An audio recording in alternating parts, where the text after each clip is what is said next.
پہلی بات میں مولانا سے معذرت کے ساتھ عرض کروں گا، مولانا نے فرمایا تھا کہ یہاں ایمان بہت ہے، نمازی اکثریت میں ہے، مجھے ادب کے ساتھ اختلاف ہے، ایمان نہیں ہے، یا قرآن جھوٹا ہے یا ہم میں ایمان نہیں ہے۔ قرآن کہتا ہے انتم الاعلون ان کنتم مومنین، اگر تم مومن ہوگے تم ہی سربلند رہو گے، ہم تو سربلند نہیں ہیں، تو کیا کہیں گے قرآن جھوٹا؟ ایمان نہیں ہے۔ ہمیں موروثی عقائد مل گئے ہیں اپنے والدین سے، ہم by birth accident of birth مسلمان ہو گئے ہیں، ہم نے اسلام کی کوئی قیمت نہیں دی ہے، اسلام کو کوئی تکلیف جھیل کر اپنے لیے اختیار نہیں کیا ہے۔ پہلا مرحلہ ہے یا ایھا الذین آمنوا آمنوا باللہ ورسولہ والکتاب الذی نزل علی رسولہ، اے ایمان والو ایمان لاؤ۔ ایک درجے میں تو ایمان والے ہو، اقرار باللسان کر رہے ہو، آمنت باللہ کما ہوا باسمائہ وصفاتہ وقبلت جمیع احکامہ، اقرار باللسان وتصدیق بالقلب، آمنت باللہ وملائکتہ وکتبہ ورسلہ والقدر خیرہ وشرہ من اللہ تعالی والبعث بعد الموت۔ لیکن یہ اقرار باللسان ہے، کبھی ذرا دلوں میں جھانکو، تصدیق بالقلب ہے۔ تصدیق بالقلب ہو جائے تو زندگی کا نقشہ بدل جائے گا، سوچ بدل جائے گی، ترجیحات بدل جائیں گی۔ آج زندگی سب سے عزیز ہے، پھر شہادت کی موت اس سے کہیں زیادہ عزیز ہوگی۔ نشان مرد مومن بات گویم جو مر گائے تبسم بر لبے اوست۔ تو پہلا مرحلہ ہے ایمان کی تجدید، ایمان کو تازہ کرو، ایمان کو تازہ کرو، اور اس کے لیے منبع اور سرچشمہ قرآن حکیم۔ هو الذی ينزل علی عبدہ آیات بینات لیخرجکم من الظلمات الی النور۔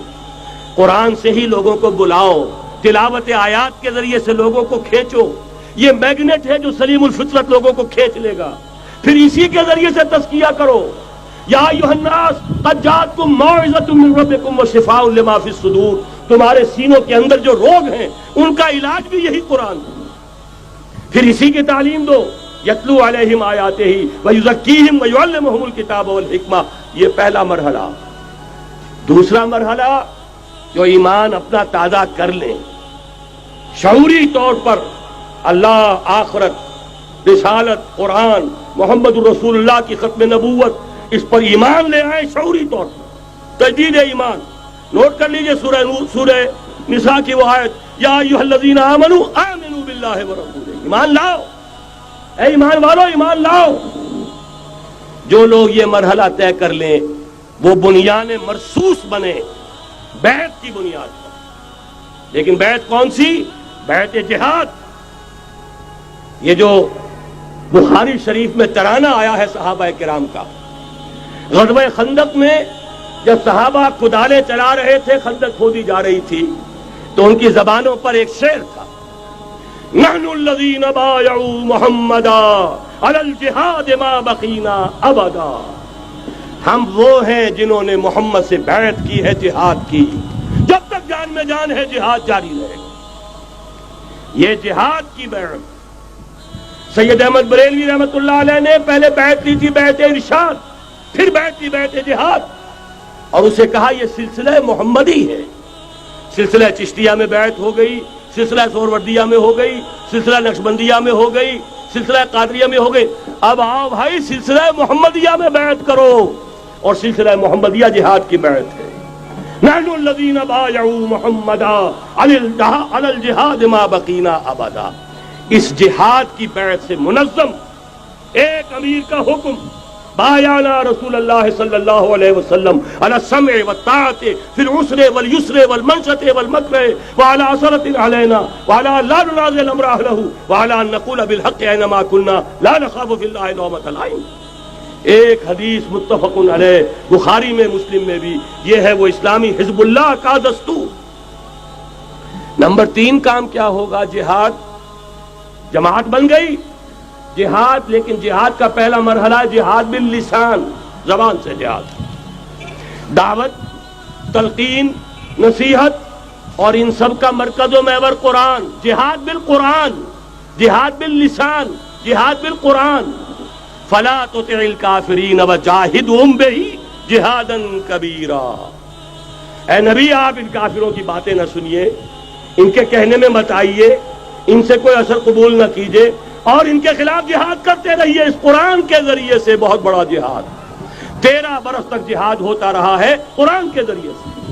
لیکن اس کے بعد اب مکے میں آ کر، جب اللہ نے مدینے میں آ کر موقع عطا فرما دیا، جب وہاں پر آ کر ایک بیس عطا کر دیا، اب وہاں سے جہاد بالسیف، جہاد بالید کا آغاز ہوا۔ اب طاقت کے ساتھ، قوت کے ساتھ، ہاتھ کے ساتھ جہاد شروع ہوا۔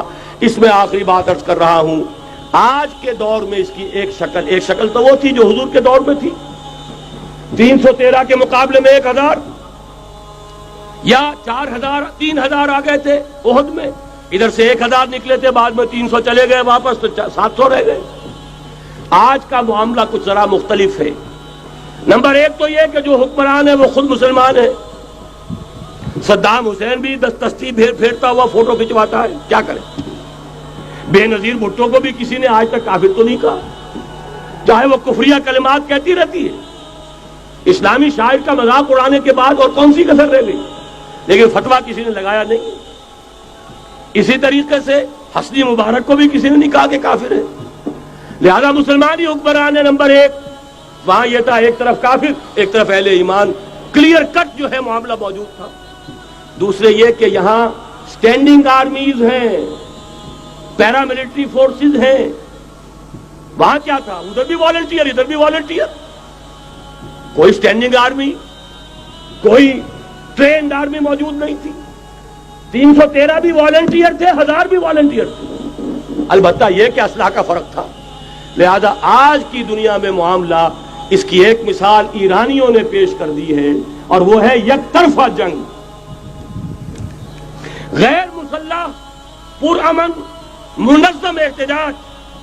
سڑکوں پر نکل آئیں گے جب طاقت ہوگی کہ اب نہیں چلنے دیں گے اس نظام کو، نہیں دیں گے ٹیکس، نہیں چلنے دیں گے ان بینکوں کو، ٹکٹنگ ہوگی، گھراؤ ہوگا، نہیں چلنے دیں گے، سود حرام ہے، اللہ اور اس کے رسول کے خلاف اعلان جنگ ہے، نہیں چلنے دیں گے۔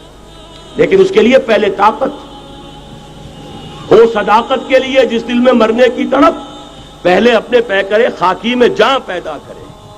محمد عربی نے مکے میں نہیں شروع کر دیا تھا جہاد صلی اللہ علیہ وسلم، حالانکہ 150-200 آدمی تو وہاں بھی موجود تھے، لیکن یہ کہ نہیں، آپ حالات، عالم اسباب ہے، اس کا جائزہ لے کر کوئی قدم اٹھائیں گے۔ قرآن میں خود کہا گیا ہے، اے مسلمانوں، پہلے تم 10 پر 1 بھاری تھے، اب تمہارے اندر الآن فیکم ضعفا، اب کچھ کمزوری آ گئی ہے، اب 2 پر 1 بھاری رہے گا۔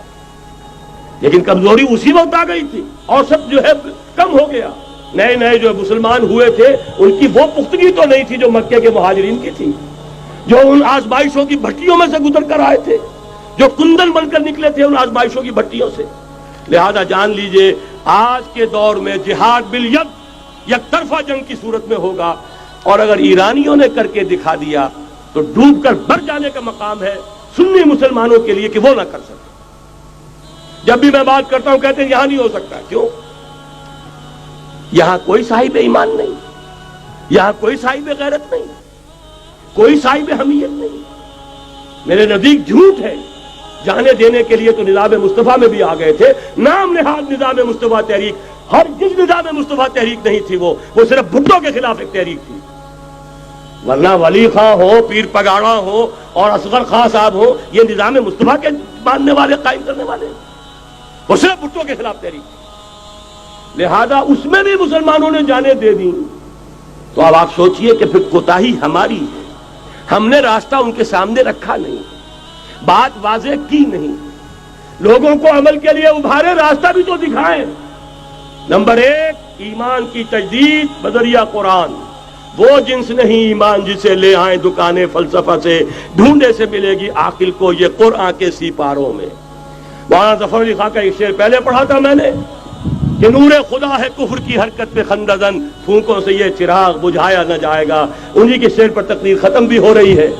ایمان کا منبع اور سرچشمہ قرآن، وہ جنس نہیں ایمان جسے لے آئیں دکانیں فلسفہ سے، ڈھونڈے سے ملے گی عاقل کو یہ قرآن کے سپاروں میں۔ تجدید ایمان بذریعہ قرآن، اجتماعیت بذریعہ بیعت، بیعت جہاد، بیعت سم و طاعت فی المعروف۔ نمبر 3، جب تک طاقت کافی نہیں ہے جہاد باللسان، کہو تو صحیح، یہ فحاشی خدا کے لیے ختم کرو، کہو تو صحیح اخبار والوں سے جا کر ہاتھ جوڑ کر، یہ کیا تم رنگین تصویریں شائع کرتے ہو نوجوان لڑکیوں کی، یہ کون سا تمہیں ثواب ہو رہا ہے؟ تم نے کس چیز کو ذریعہ بنایا ہے اپنی کمائی کا اور اپنی دولت کے حصول کا؟ کہو تو صحیح، نہ سنے۔ بہرحال اللہ تعالیٰ کے ہاں تمہارے کہنے کا یہ جو نہی عن المنکر باللسان ہے، تمہیں تو اجر و ثواب ملے گا۔ اور جب طاقت اتنی ہو جائے کہ ٹکر مول لینے کی پوزیشن میں ہو تو نکل آؤ، گھیراؤ کرو۔ شیعوں نے پاکستان میں بھی کر کے دکھا دیا۔ 50,000 نے جا کر سول سیکریٹریٹ کا گھیراؤ کر لیا۔ ابھی ماشاء اللہ جوان تھا، بوڑھا نہیں ہوا تھا، کل 3 برس، اور بڑے تنتنے کے ساتھ ضیاء الحق صاحب لے کر آئے تھے آرڈیننس، زکوٰۃ آرڈیننس۔ 50,000 نے جا کر گھیراؤ کیا۔ اگر ہمیں کمٹمنٹ نہیں دو گے کہ ہمیں ایگزمپٹ کیا جائے گا، نہیں اٹھیں گے، مارو گولیاں، مارو جتنوں کو مارنا۔ چیف مارشل اللہ ایڈمنسٹریٹر کی ناک رگڑی گئی زمین میں، کمٹمنٹ دی کہ جی میں آپ کو کر دوں گا، ایگزمپٹ کر دوں گا، وعدہ ہے، تب اٹھے۔ یہ ہے راستہ کام کرنے کا، یہ ہے طریقہ، لیکن تنظیم ہو، موب نہ ہو۔ ایسا نہ ہو جو ہوا مالاکنڈ میں، بیچارے صوفی محمد صاحب کہتے ہیں میں نے تو کسی کو گولی چلانے کا حکم دیا ہی نہیں، یہ گولیاں ویسے چل پڑی، اور اس کے بعد ایک ایک مورچے پہ جا کر ہاتھ جوڑ رہے ہیں امیر صاحب کہ خدا کے لیے باہر نکلا اور نہیں آ رہے۔ یہ نہیں، سم و طاعت فی المعروف، جو حکم دیا جائے، حکم ہو حرکت کرنے کا تو حرکت کرے، اور حکم ہو رک جانے کا تو رک جائے۔ اگر یہ نظم جماعت نہیں ہوگا، خیر وجود میں نہیں آئے گا، قربانیاں ہوں گی اور ضائع جائیں گی۔ چنانچہ ایک اخباری انٹرویو کی روح سے انہوں نے خود کہا یہ جانیں جو ہے شہادت کی نہیں ہے، جانیں ضائع گئی۔ حالانکہ مجھے اختلاف ہے، اس کو کہنا یہ چاہیے تھا کہ جس نے بھی خلوص میں اگر غلطی کی ہے، بہرحال اللہ کے ہاں اس کا جو ثواب محفوظ رہے گا۔ جان دینا آسان کام نہیں ہے، لیکن یہ ضرور ہے کہ نظم کے بغیر دی گئی ہے، اس کا دنیا میں نتیجہ نہیں نکلے گا۔ تو یہ میں نے عرض کیا آپ سے 4 نکات: تجدید ایمان بذریعہ قرآن، اجتماعیت بذریعہ بیعت جہاد اور بیعت سم و طاعت فی المعروف۔ پھر جب تک طاقت کافی نہیں، نہی عن المنکر باللسان، مظاہرے کرو، لوگوں کو جا کر روکو، ہاتھ جوڑو، خوشامد کرو، باز آ جاؤ، منکرات کو چھوڑ دو، اللہ کے غضب کو دعوت نہ دو، اللہ کے غصے کو نہ بھڑکاؤ۔ لیکن جب طاقت کافی ہو جائے، منظم جماعت جو جانے دینے کے لیے تیار ہو، جو اپنے سینوں پر گولیاں کھانے کو تیار ہو، پھر میدان میں آئیں گے، پھر کہیں گے یا یہ منکرات نہیں یا ہم نہیں، یا تخت یا تختہ، اس کے سوا تیسری بات پھر کوئی نہیں ہوگی۔ اور اس کے لیے یہ ون سائیڈڈ وار، یک طرفہ جنگ ایرانیوں نے کر کے دکھا دی، ہلکی سی جھلک ہمیں بھی پاکستان میں دکھا دی۔ اب بھی اگر ہم کہیں کہ ہمارے سامنے راستہ نہیں ہے تو یہ سوائے اس کے کہ اپنے آپ کو، وہ جو اقبال نے کہا پتہ نہیں نام کیا ہے اس کا، خدا فریبی کہ خود فریبی، عمل سے فارغ ہوا مسلمان بنا کے تقدیر کا بہانہ۔ راستے تو صاف ہیں، نشانات راہ بھی اب تو سامنے موجود ہیں، اگر اس کے باوجود ہم حرکت نہیں کرتے تو سارا قصور ہمارا اپنا۔ جو باتیں میں نے عرض کی ہیں، اب ظاہر بات ہے ایک تقریر میں میں نے بہت سا مواد جمع کیا ہے، میری کتابیں ہیں، میرے کیسٹس ہیں، ان سب کا جو ہے اب جس کے بھی دل میں کوئی جذبہ ابھرا ہے، اس جذبے کو بہت قیمتی سمجھیے، جس کے بارے میں اقبال کا ایک خوبصورت شعر ہے: آرزو اول تو پیدا ہو نہیں سکتی کہیں، اور ہو جائے تو مر جاتی ہے یا رہتی ہے خام۔ اس لیے کہ یہ ماحول ایسا ہے، یہاں بری آرزویں پروان چڑھتی ہیں، دولت کی آرزو، شہرت کی آرزو، جائیداد کی آرزو اور یہ اقتدار کی آرزو، لیکن یہ کہ کبھی دینی اگر جذبہ ابھرتا بھی ہے تو ماحول اسے غذا نہیں دیتا، آکسیجن نہیں ہے، وہ پودا مرجھا جاتا ہے۔ لہذا جس کے دل میں بھی وہ جذبہ ابھر آیا ہو، اس کو مضبوطی کے ساتھ اس لمحے کو امر بنا دیجئے۔ ہندی میں الف لگانے سے برعکس ہو جاتا، مر امر، تل اٹل، امر بنا دے اس کو، یہ ہمیشہ کا ہو جائے۔ کہ اب اس پر عمل کا آغاز ہوگا، اور عمل کے آغاز کے لیے مزید اگر آپ کو سمجھنے کی ضرورت ہے، جیسا میں نے عرض کیا ہے، کیسٹس ہے، کتابیں ہیں، ہمارے دفاتر ہیں، یہاں قریب آپ کے جو ہے وہ دفتر موجود ہے، وہاں سے لیجئے، عاریتاً لیجئے، خریدیے، پڑھیے، گفتگو کرنی ہو، میں اسی شہر لاہور میں رہتا ہوں، آئیے، بات کیجئے، سمجھیے، سمجھائیے، لیکن یہ کہ ایک عزم تو کر کے اٹھیے۔ وہ عزم کیا ہے؟ قل ان صلاتي ونسكي ومحياي ومماتي لله رب العالمين لا شريك له وبذلك امرت وانا اول المسلمين اقول قولي هذا واستغفر الله لي ولكم ولسائر المسلمين والمسلمات۔ دلیل کیا مجھ سے مانگتے ہو، نبی کی امت کا حال دیکھو۔ دلیل کیا مجھ سے مانگتے ہو، نبی کی امت کا حال دیکھو۔ قدم گھروں سے نکالنے کا، قدم گھروں سے نکالنے کا جواز تم کو بلا رہا